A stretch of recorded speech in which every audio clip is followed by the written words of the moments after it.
아멘. 러시아에서 실제로 있었던 사건이라고 하는데요. 냉동 창고에 그 인부가 한번 들어갔었답니다. 들어갔는데 그 인부가 들어간 줄 모르고 뒤에서 문을 걸어버려가지고 그만 밤새도록 냉동 창고에 인부가 갇혀 있었던 거죠. 그래서 이제 다음날 아침에 그 인부를 찾다가 못 찾아서 그 창고 문을 열었더니 그 안에서 이제 동사한 채로 발견이 된 것입니다. 더 놀라운 사실은 무엇이었냐면요. 이 냉동 창고는 고장이 나가지고 밤새도록 냉동기가 돌아가지 않고 있었던 거예요. 그래서 영상 15도 이상을 유지하고 있었는데 그만 내가 이제 곧 얼어 죽는구나 하는 그 공포심만으로도 이 사람이 얼어 죽었다는 사실입니다. 나중에 이제 사인을 살펴보니까 뭐 스트레스 이런 거 아니고 동사로 밝혀졌어요. 그냥 그렇다는 생각, 공포 이런 것들이 오늘 우리에게 이와 같이 커다란 어려움들을 오늘 우리에게 줍니다. 두려움이라는 것이 실제로 무서운 게 전염병보다 더 무서운 게 두려움이 퍼지는 거잖아요. 이 두려움, 공포 때문에 오늘 우리가 사람이 죽기도 한다는 사실입니다. 오늘 성경 본문에 보면 이제 사마리아 성이 아람 군대에 의해서 이렇게 포위되어 있는 모습을 보게 됩니다. 이 사마리아 성, 예루살렘 성 다들 이제 아주 굉장히 난공불락의 성이고 절대로 이렇게 공격해가지고 금방 떨어뜨릴 수 있는 성이 아니에요. 그러면 이제 옛날 어떻게 하냐면 이 성에 쥐 새끼 한 마리 들어가지 못하도록 꽁꽁 이렇게 지키면서 이 성에 이제 다시 음식이 들어가지 못하니까 안에서 말려 죽이는 그런 방법을 사용하는 거죠. 그래서 이제 다 그 성을 이렇게 포위하고 있는데요. 그 포위하고 있는 것이 이제 세월이 길어지니까 사람들이 풀뿌리도 캐먹고 먹을 수 있는 거 다 먹고도 더 이상 버티질 못하니까 이제 오늘 6장 본문에 보면 아이들을 잡아먹는 지경에까지 처하게 된 겁니다. 얼마나 끔찍합니까? 자기 아이들을 잡아먹고 그렇게 해서 이제 서로 살아가고 있는 그런 위치였는데 나중에 이제 오늘 본문 이야기를 들어보니까 이 아람 군대가 포위를 하고 있는 상태에서 가짜 뉴스가 퍼졌습니다. 뭐냐면 이집트에서 구원병이 곧 올라와서 아람 우리 본진이 공격당한다라고 하는 가짜 뉴스 때문에 다 도망가 버린 거예요, 이 사람들이. 참 요즘도 가짜 뉴스가 있지만 이 수천 년 된 얘기가 이 가짜 뉴스 아니겠습니까? 그래서 이집트 사람들이 온다는 얘기 듣고 아람 군대가 다 도망을 가고 나니까 포위하고 있는 군대가 없는 거죠. 오늘 성경 본문에 보면 7절에 해질녘에 도망갔대요. 그러니까 밤에 도망가 버린 거예요. 그리고 낮에 도망가면 도망가는 게 보였을 텐데 밤에 도망가니까 아직도 적군이 그 앞에 있는 줄 알아요. 그리고 또 나중에 더 신기한 사실은 이 이스라엘 사람들이 말을 타고 어디까지 도망갔나 쫓아가 봅니다. 어딜 도망갔냐면 요단강까지 가는 동안에 적군이 없었대요. 이미 병장기 다 버려놓고 버려져 있는 병장기들만 쭉 있을 뿐이지 이미 적군이 없더라는 거예요. 사마리아에서 요단강까지 직선거리로 60km거든요. 60km 정도면 요즘도 우리가 60km면 차로 가면 얼마나 걸립니까? 뭐 고속도로로 달리면 1시간 정도 걸릴 것이고 또 우리 교회 성도님들 중에는 그렇게 먼 데서부터 오시는 분들도 있잖아요. 실제로 60km씩 떨어져 있는 분 거기에서부터 오시는 분들도 있기는 있는데 옛날에 다 보병 아닙니까? 걸어가야 되는 거리예요. 60km가. 그러면 하루에 잘 걸어야 얼마나 걸을까요? 한 30km 걸으면 많이 걷는 걸 거예요. 고대의 군인들이 부대 단위로 이동을 할 때 행군 속도로 이야기할 때 제일 빨리 걷는 부대가 로마 병사들이랍니다. 이들이 제일 많이 지금 빨리 걷는데요. 이들이 하루에 30km를 걷는 게 매뉴얼이에요. 60km면 며칠 걸렸을까요? 이 사람들이 병장기 다 버리고 정말 몸만 빠져나갔다 하더라도 최소 이틀은 넘게 걸렸을 거예요. 요단강을 건너간 게 언젠지도 모르고 이미 요단강까지 아무도 없었고 직선거리 60km니까 그때 당시 그런 꾸불꾸불한 길로 얘기를 하면 그걸 쭉 펴면 아마 한 100km는 되지 않았을까요? 그렇게 생각하면 2일 전, 3일 전에는 이미 적군이 없었던 거예요. 그러면 이 아들 잡아먹고 있던 그 시점에 아람 군대가 어디 있었던 겁니까? 적군이 있지도 않았어요. 있지도 않았는데 있다고 하는 착각만으로도 이렇게 끔찍한 짓을 저지르게 된 거죠. 오늘 우리가 가지고 있는 근심과 걱정들 이렇게 될까봐 무섭다, 저렇게 될까봐 무섭다 하는 그 생각들 중에 8, 90%는 실제로 일어나지도 않고 또 실제 일어난다 하더라도 오늘 우리에게 많은 영향을 주지 않는 그런 일들이 많이 있습니다. 두려움, 공포, 이게 실제 하는 오늘 우리의 진짜 적이지, 그 두려움과 공포의 대상이 됐던 것들은 도리어 아무것도 아닐 수도 있다는 거죠. 그것 때문에 아들을 잡아먹은 거예요. 저는 이 모습을 보면서 이게 한국교회의 현실이 아닌가 하는 생각을 했어요. 두려움, 공포, 근심, 걱정, 앞으로 미래에 일어날지 어떨지도 모르는 일들 때문에 우리가 우리의 다음 세대들을 바르게 키워내지 못하고 있는 모습이 아닌가 하는 생각이 드는 거죠. 지난 여름 우리 강남에 우리 교단 중에서 아주 큰 교회인데요. 10,000명 넘게 모이는 그런 교회입니다. 그 정도 되면 고등부가 한 500명, 1,000명 이 정도 될 그런 교회인데, 그 여름 동안에 아이들 수련회를 가는데, 수련회 전체 지난 그 여름 수련회 때 35명이 갔다는 거예요. 500명 아이들이 있는데 그 중에 35명이 수련회를 갔으니, 청소년 사역에 있어서 수련회는 굉장히 중요하거든요. 그때 하나님 만나고 또 그 만난 하나님을 평생 모시고 살아가는데, 학원에서 특강이 있다고 하니까 아무도 아이들을 수련회 안 보낸 거죠. 지난주 저희가 동계 수련회를 하지 않았습니까? 교회에서 1박 2일로 했는데, 저희 총 인원 청소년부가 9명인데 그 중에 이제 한 명은 요즘 장기 결석자라 좀 잘 안 나오고 위에서 기도해 주고는 있습니다만, 9명 중에 8명이 참석을 했습니다. 얼마나 자랑스럽습니까? 우리 500명 애들 중에 35명 가는 교회가 있는가 반면에 우리는 거의 100% 참석을 해서 은혜롭게 잘 마쳤습니다. 기도해 주셔서 너무 감사하고 계속해서 우리 아이들 위해서 기도해 주시기 바랍니다. 그런 거죠. 그 근심 때문에 우리가 천주교보다도 개신교가 훨씬 인원이 많아요. 전체 우리가 3년 전에 갤럽에서 조사를 했는데 천주교보다 많고요. 불교도 이겼답니다. 최초로 우리가 이제 갤럽 조사를 했는데 불교의 인원보다 이제 내가 부처님 믿는다 하는 사람보다 예수님 믿는다 하는 사람이 더 많다고 얘기를 들어요. 천주교도 이기고 불교도 이기고, 그런데 대학교에 졌습니다. 대학 보낸다고요. 우리 아이들이 조금 더 그 여름방학 때 2박 3일 수련회 빠지는 거, 그게 그렇게 엄청난 인생의 물꼬를 바꾼다고 그것 때문에 신앙을 바르게 심겨주고 아이들이 기도하고 하나님을 만나는 기회를 우리가 뺏어버린 거죠. 근심과 걱정, 어른들의 그런 마음들이, 그 두려움이 도리어 오늘 우리가 우리 아이들 잡아먹고 있는 모습은 아닌지. 또 어떤 교회를 보니까 예산의 문제가 어떻고 때문에 어떻고 하고 계속 축소시켜 나가는 것이 어린이 부서나 아니면 청소년 부서, 그런 것들만 계속 줄여 나가는 거예요. 그러니까 점점 젊은 사람들은 교회를 떠나가게 되고 우리의 미래가 불확실하게 되어가는 건 아닌지요. 이 근심, 걱정, 두려움, 잊지 않은 적에 대한 오늘 그 두려움이, 그리고 더 심각한 문제는 뭐냐면 이 두려움이 결국 어디로 가냐면 차별과 그리고 또 미워하는 마음들, 이 마음으로 가게 되는 것을 보게 되는 거죠. 오늘 성경 본문에 보면 특별히 나병 환자에 관한 이야기가 나옵니다. 성이 있잖아요. 성 안에는 이제 우리 편들이 다 모여와서 숨었어요. 그래서 이제 적군이 못 오게 지키고 있는 겁니다. 그리고 그 성을 둘러싸고 있는 적군이, 그래서 아무도 못 나오게 하는 거죠. 근데 화살이나 아니면 물맷돌 같은 것들이 닿지 않는 정도의 거리를 벌리고 이렇게 두 진영이 대립하고 있는 것 아닙니까? 이쪽 진영에도 못 들어오고 그리고 적군에게도 가지 못하는 그런 4명의 사람들이 있었다는 겁니다. 우리 편도 아닌 것이, 적군도 아닌 것이, 이 사람들이 누구냐면 나병 환자. 요즘 이제 나병 환자라고 부르거나 문둥병자라고 부르면 안 되죠.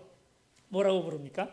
한센시병 걸린 분들이라는 거예요. 그분들이 이제 성문 어귀에 4명의 이 한센병 걸린 분들이 이제 있었다.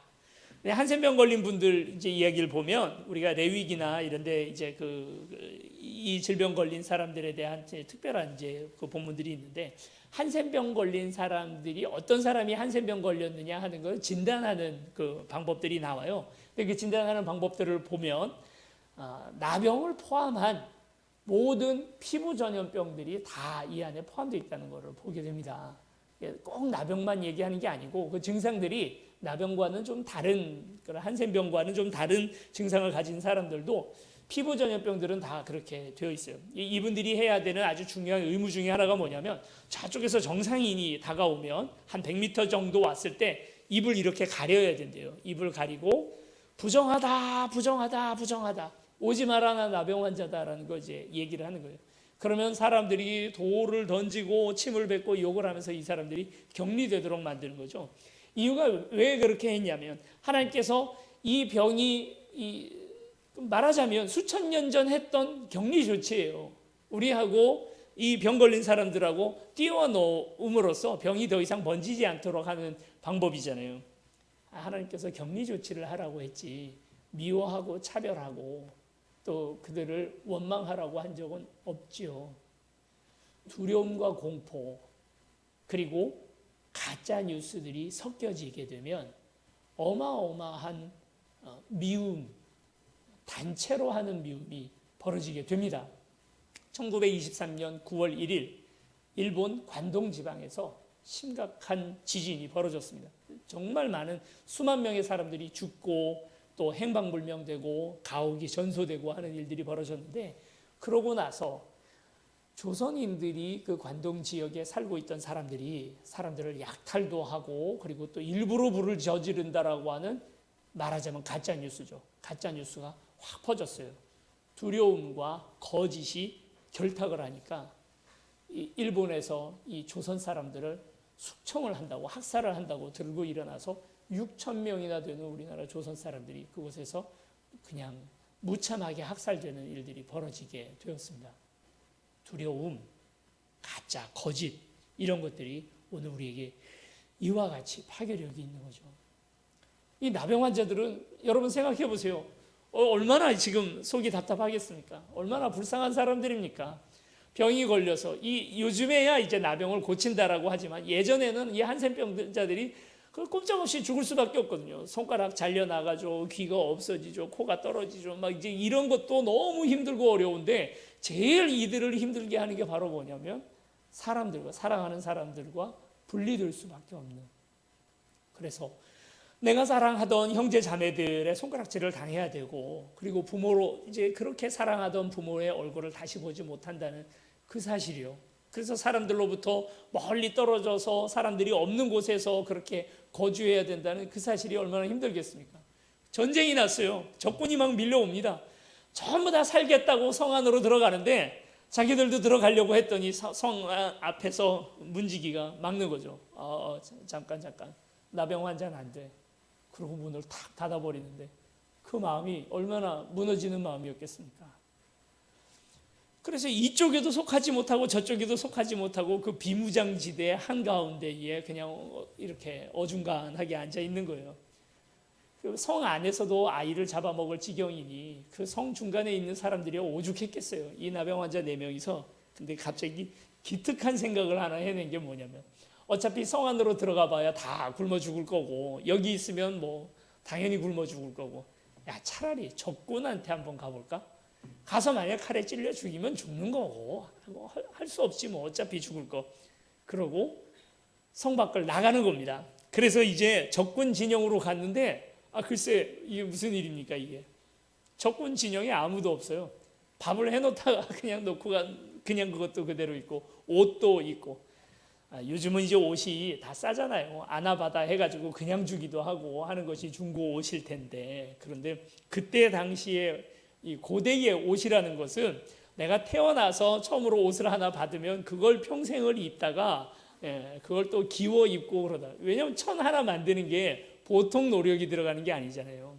요즘이 아니라 뭐 조선시대처럼 배틀이 정교하게 만들어진 때도 아니고 하다 보니까 옷이라는 게 굉장히 귀한 거예요.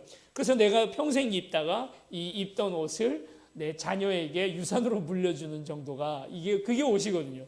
그런데 막 옷가지며 음식이며 현금 더미 같은 것들이 그냥 있는 거죠. 그래서 이 나병 환자들이 와서 막 정신없이 자기들이 먹을 거 먹고 감출 거 감추고 옷도 막 잔뜩 갖다 감추고 막 이제 이런 일들이 있었다는 거예요.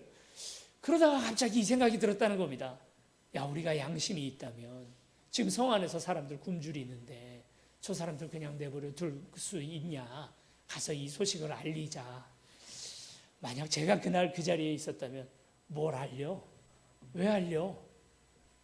저 사람들이 우리한테 어떻게 했는데? 우리를 어떻게 차별했는데? 우리를 향하여 어떤 모독을 하던 사람들인데 저 사람들한테 왜 알리냐? 그랬을 것 같아요. 사실 우리가 믿는 복음이라고 하는 것이 이런 거잖아요. 그동안 우리가 죄의 사슬에 매여서 살았단 말입니다.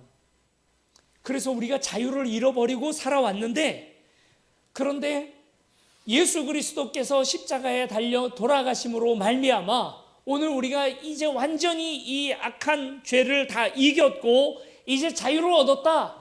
더 이상 적군이 오늘 우리에게 있지 않다라고 하는 승리의 소식이 그게 바로 복음 아닙니까? 전쟁에서 이겼다고 하는 소식이 바로 그게 복음이잖아요. 마라톤 평야에서 아테네 그리고 이 그리스 연합군과 그리고 페르시아 군대가 맞붙어서 전쟁을 벌였습니다. 그 전쟁에서 기적적으로 아테네 연합군이 승리하고 아테네 시까지 그렇게 막 열심히 싸우고 기진맥진했던 병사 하나가 승리의 소식을 들고 쫓아가는 거예요. 42km를 달려서 아테네에 도착을 해서 우리가 이겼다 한마디 하고 쓰러져 죽었다. 이것 때문에 마라톤 경기가 시작됐다는 유래가 아닙니까? 뭐 황영조 선수나 이봉주 선수나 이런 사람들이 뛰어가면 42km 몇 시간이면 갑니다. 우린 수천 년 동안 2000년 동안 그 승리의 소식을 사람들에게 전하고 있는 거예요. 몇 시간이 아니라 수천 년이 걸려서 그 소식을 전하고 있는 것 아닙니까? 그 승리의 소식, 이제 더 이상 적이 없다, 적의 위협이 없다, 우리가 이겼다 하는 소식을 나병 환자들이 우리만 알아서는 안 되겠다, 우리를 차별하던 그 사람들에게 도리어 전해야 되겠다는 생각이 있어서 성에게 갑니다. 그리고 문지기에다가 외치는 거죠. 문지기님 문 좀 열어주세요. 이게 지금 적군이 아무도 없습니다. 뭔 소리야, 그런 거짓말 왜 해? 거짓말 아니에요. 진짜 제가 가서 봤는데 아무도 적이 없어요. 왕에게 보고합니다. 왕이 확인을 해보니 이미 적군이 없는지 한참 됐거든요. 그래서 문을 열었다는 거예요. 만약 제가 그 자리에 있던 나병 환자라면 뒤에다가 음식 이런 거 다 잔뜩 쌓아놓고 넌 안 돼. 너 지난번에 나한테 욕했지? 넌 안 돼. 너는 지난번에 물 한 바가지 그래도 줬잖아. 그래, 너 이거 먹어. 이러지 않았을까? 모든 권리, 권한들을 다 내려놓고 사람들에게 환대를 하는 겁니다. 내가 받은 건 상처잖아요. 나는 쫓겨남을 당하고 문이 닫히는 그런 마음 아픈 일들을 당했는데 이 나병 환자들은 도리어 원수를 은혜로 갚았다는 거죠. 그래서 오늘 이 말씀을 묵상해 보면서 요즘에 이제 코로나19 이것 때문에 참 오늘 우리가 여러 가지 어려움들을 당하고 있습니다. 그 어려움들 중에 하나가 뭐냐면 자꾸 이상한 소문이 자꾸 들리는 거예요. 거의 이제 코로나19가 우리나라에서는 다 잡혀간다 하고 있는 중에 그 정말 안 그래도 얄미운데 우리 신천지 또 오늘 우리 교회도 우리 교회 온다는 얘기는 아니고 그 기존 교회의 신천지 교인들이 이제 오늘 이제 특별히 간다고 하는 그런 막 소문이 저는 그런 문자도 받았어요. 그래서 누가 오시나 하고 이제 이렇게 봤는데 혹시 신천지 와 계시는 분 계신가요? 오늘 보니까 아무도 안 계시네요. 신천지 오신 분이 아무도 안 계시네요. 신천지는 상가교회는 신천지도 안 가는구나. 그런 생각이 참 마음이 아픕니다. 좀 오시면 좋았겠다는 생각이 좀 들었어요. 신천지 여러분 무서우세요? 뭐가 무서워요? 하나도 안 무섭죠. 세상에 그런 말도 안 되는 거짓말을 그것도 이렇게 좀 교리가 훌륭하고 대단한 그런 교리면 우리가 좀 무서워하고 경계를 하겠는데, 이만희가 재림 예수래요. 보혜사래요. 그 할아버지가 그런 얘기를 어떻게 믿어요? 그리고 그 이만희 하는 얘기가 뭡니까? 모든 사람들에게, 가족들에게 내가 신천지 교회 다닌다는 거 알리지 말라고, 거짓말하라고 가르치잖아요. 진리의 편에 있는 사람이 거짓말로 어떻게 진리를 알립니까? 그게 말이나 되는 얘기입니까? 근데 그런 거에 카이스트 교수도 서울대 교수도 이런 사람들도 막 가서 그게 진짜인 줄 알고 거기 가서 줄을 서고 있다는 거예요. 진짜 불쌍하지 않습니까? 저 이번에 그 환자들 중에, 이번에 이제 그 확진 환자 중에 부산에 그 호흡기 내과에서 근무하고 있는 간호사 한 명 있었어요. 근데 이분이 신천지 교회를 다니다가 이제 신천지가 거기서 아무래도 이제 병이 걸린 것 같으니까 나 좀 진단을 해달라고 의사한테 얘기를 했대죠. 그랬더니 의사가 아니 당신은 안 해도 된다고, 걱정하지 말라고. 아니요, 그게 아니고요. 한 번만 좀 진단해 주면 안 돼요? 왜 걱정하냐고. 뭐 대구 간 적도 없고 신천지 교인도 아닌데 왜 그러냐고. 사실은 신천지 교인이었던 거예요. 네, 그래서 거기에 참석을 했던 거고 확진자가 된 겁니다. 저는 그 얘기를 들으면서 너무 마음이 아프더라고요. 이제 30살 이제 막 넘었을 그런 이제 아가씨인데 혼자 얼마나 무서웠을까. 내가 그 교회 다닌다는 얘기도 못 하고요. 어떤 분이 그 얘기 하더라고요. 자기가 어느 교회 다니는지 얘기 못하는 사람들이 가끔 있대요. 그 중에 한 사람이 개척교회 다니는 사람이라면서요. 그래서 그 목사님이 교회 이름을 동네 작은 교회라고 이름을 쳤대요. 이유가 뭔지 아세요? 어느 교회 다녀? 그러면 세움교회. 그거 어디 있어? 그거 저기 성남시청 옆에 거기 여수동이라고 있는데 거기 가면 있어. 그럼 몇 명이나 모여? 그냥 작은 교회야. 이렇게 얘기하기가 귀찮잖아요. 그러니까 아예 교회 이름을 동네 작은 교회라고 지었대요. 그래서 어느 교회 다녀? 동네 작은 교회 다녀. 설명할 필요도 없고 그렇구나 하고 그냥 넘어갈 수 있다. 그래서 동네 작은 교회라고 지었대요. 아니 개척교회 다니는 것도 부끄러울 것이 아니고 그것도 다 얘기할 수 있잖아요. 그런데 신천지 교회는 자기가 무슨 교회 다니는지 목숨이 위태로운 지경이 돼서도 얘기를 못하게 하는 거예요. 내가 신종 코로나에 걸렸음에도 불구하고 이 걸린 것도 내가 그 교회 다닌다는 걸 감추기 위해서 감춰야 되는, 혼자 얼마나 무서웠을까. 처녀의 몸으로 혼자서 그 병이 걸려서 두려워 떨면서 그래도 내가 어느 교회 다닌다는 얘기조차도 하지 못하는, 얼마나 불쌍해요, 여러분. 진리의 편에 있으면 뭐라고 얘기해야 됩니까? 진실해라. 항상 거짓말하지 말고 진실하게 살아라라고 말해야 되는데, 이놈의 종교는 어떻게 된 것이, 교주라는 사람이, 교주도 잘못 만나면 그렇게 되는 거예요. 교주라는 사람이 거짓말하라고, 그리고 남의 교회에 숨어 들어가라고, 숨어 들어가서 거기서 교인 한 명 빼오라고, 그래 그렇게 얘기하는 그런 말도 안 되는 종교에 사람들이 빠져가지고, 여러분 그러고 있는 사람들이 얼마나 불쌍합니까? 거짓말하라고 가르치는 종교에 빠져서 그러고 있으니, 그 사람들이 와서 몇 마디 하면서 성경이 이렇게 비밀이 있습니다, 이걸 믿어야 됩니다라고 얘기하면 넘어가실 것 같으세요? 제가 보기에는 우리 성도님들 중에 아무도 안 넘어가실 것 같은데, 안 넘어갑니다. 혹시 저는 오늘 좀 기대했습니다. 내심 좀 한두 명 좀 와서 앉아 있으면 좋겠다. 좀 오면 이렇게 말해주고 싶었어요. 그런 분들이 오시면 어깨 두드려주고, 고생이 많으십니다. 얼마나 수고가 많으십니까?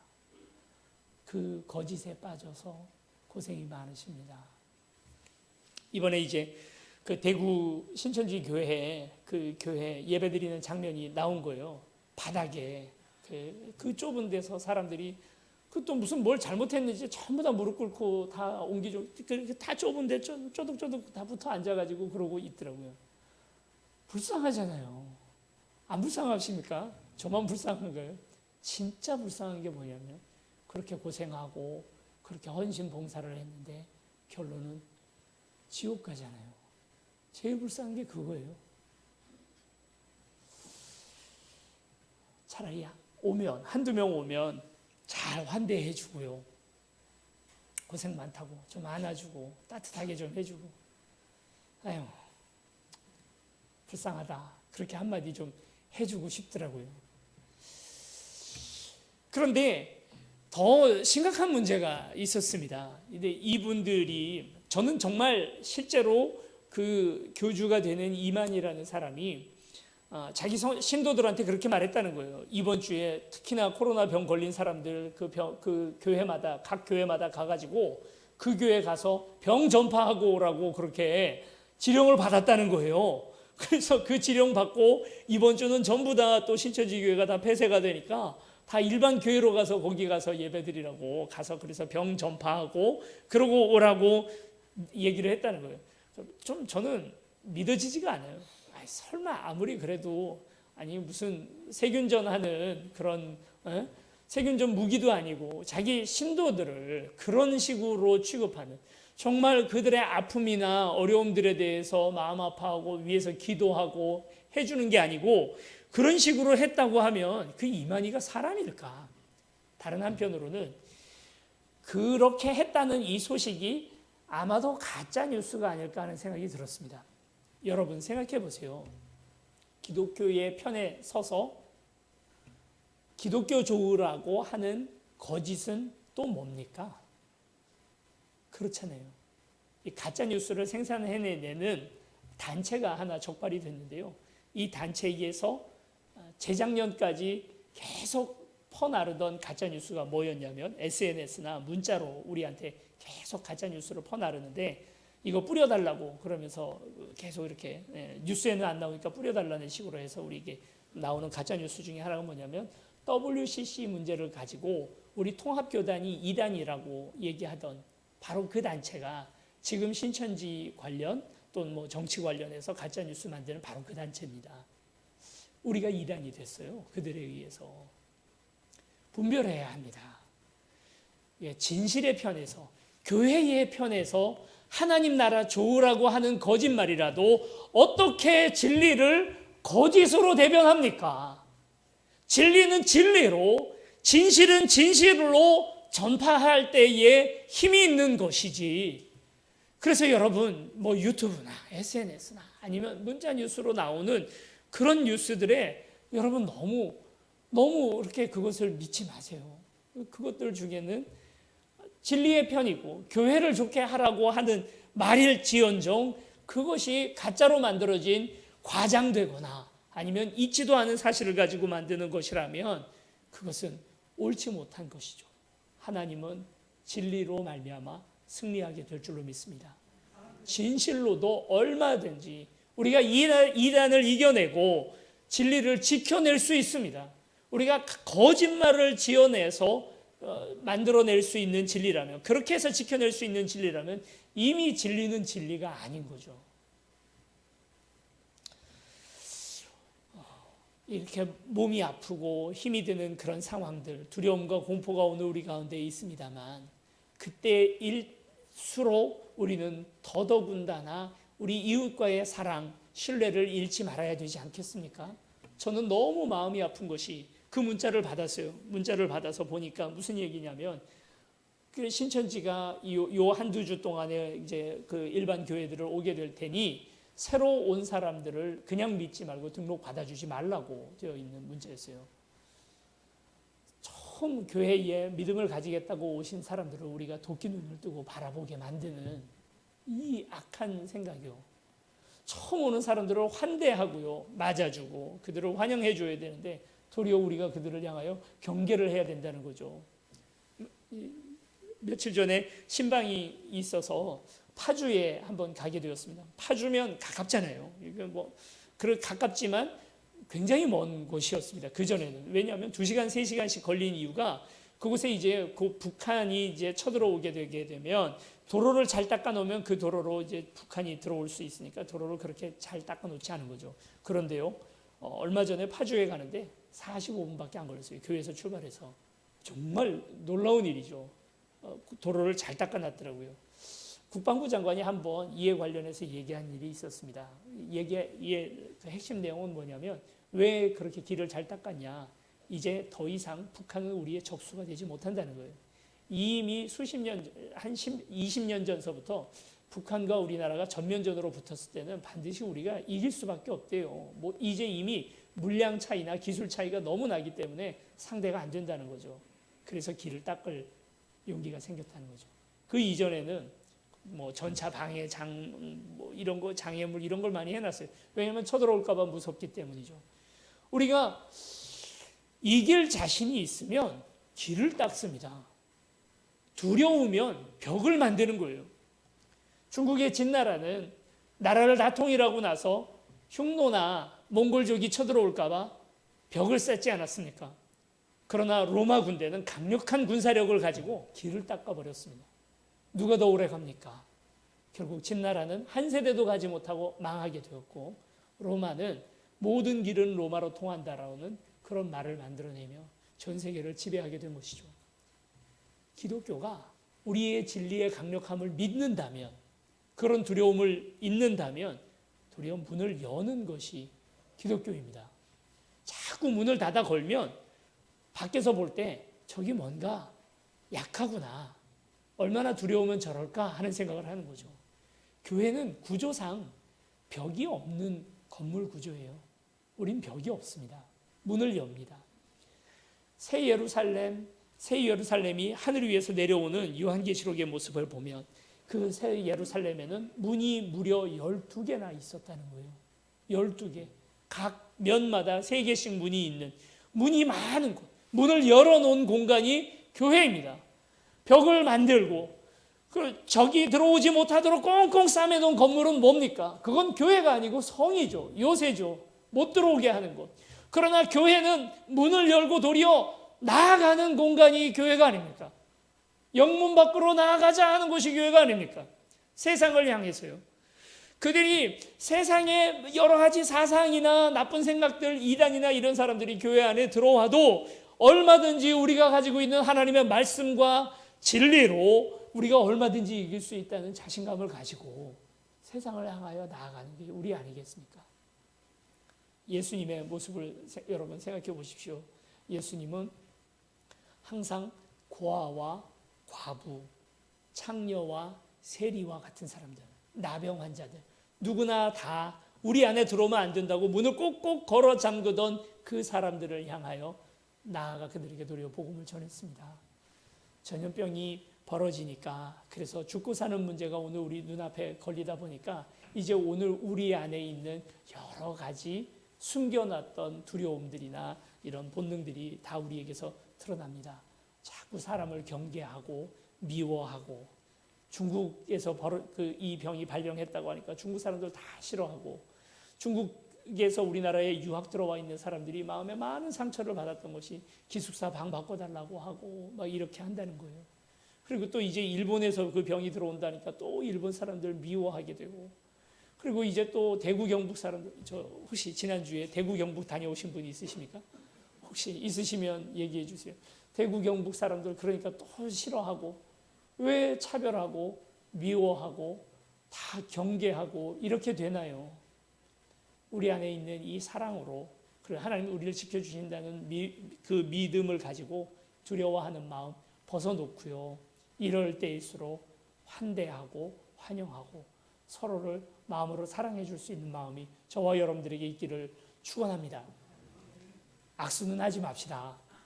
그래도 기침 나면 옷소매나 아니면 뭐 손수건 같은 거 꺼내서 기침합시다. 이런 위생 같은 것들 우리가 꼭 주의합시다. 그리고 불필요하게 뭐 많은 사람들이 있는 곳에 간다든지 그런 것들은 우리가 다 자제하고 자주 손을 씻읍시다.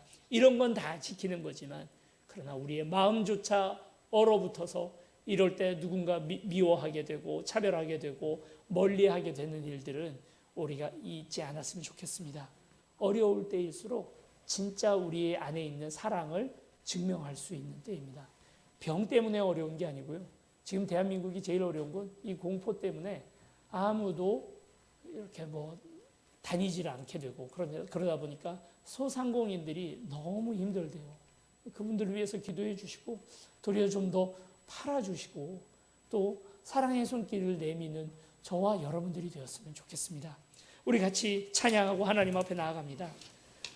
두려움 때문에 누군가 미워하고 차별하고 있다면, 그런 어떤 여러 가지 가짜 뉴스나 또 유언 비어들 때문에 오늘 우리가 마음이 얼어붙고 있다면 그러지 맙시다. 우리가 믿는 하나님이 훨씬 더 강력한 분이 아니겠습니까? 코로나, 눈에 보이지도 않는 그 바이러스보다 온 세상을 지으시고 우리와 함께 하시는 그 하나님이 더 크신 분이 아니겠습니까?